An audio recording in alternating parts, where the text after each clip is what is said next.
On November 24th, 1892, Kate Morgan checked into the Hotel del Coronado under the name Lottie A. Bernard from Detroit. She looked pale and said she wasn't feeling well. She mentioned that she was planning to meet her brother, a doctor. After a few days, the staff began to worry. The mysterious woman had checked in with no luggage.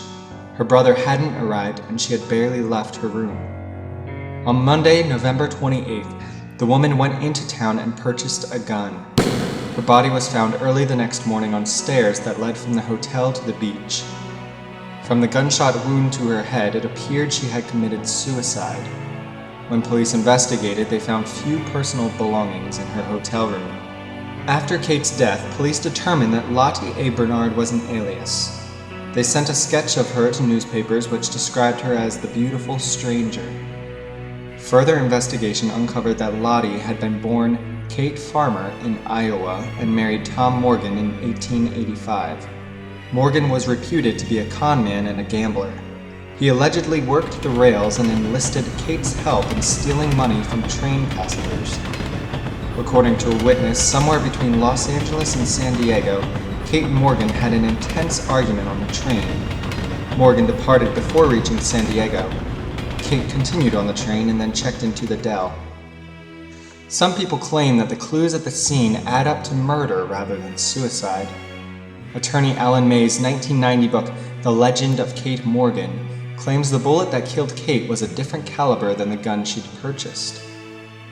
Whatever happened, Kate's ghost has lingered at the Del. She often manifests as eerie eyes and lips appearing in the mirror or reflected in the window of her room. Kate's spirit may be responsible for strange noises and unexplained breezes around her room as well. The curtains on closed windows billow for no reason, and lights and televisions turn themselves on and off. Kate also appears as a pale young woman in a black lace dress. A sweet fragrance lingers after her apparition disappears. Kate stayed in room 302.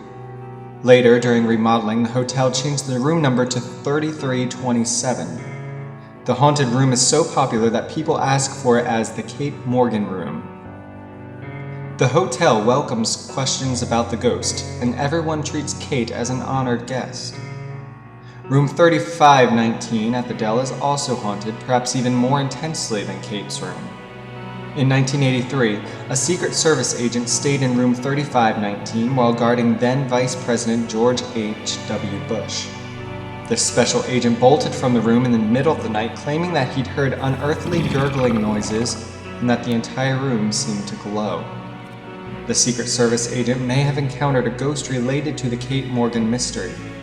According to one legend, while Kate was at the hotel, a maid stayed in what would later be room 3519. In some versions of the story, the maid was traveling with Kate. In others, the maid had simply befriended her. Whatever the connection between the two, the maid allegedly vanished the same morning Kate was found dead. That's not the only ghost story connected with room 3519.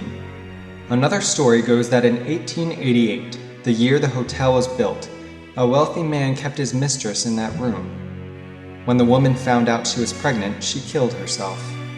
Her body was removed from the Del, and nothing else is known about her, not even her name. Ghost hunters believe she is the one who causes the lights in the room to flicker and is responsible for the unexplained cold spot in front of the room's door.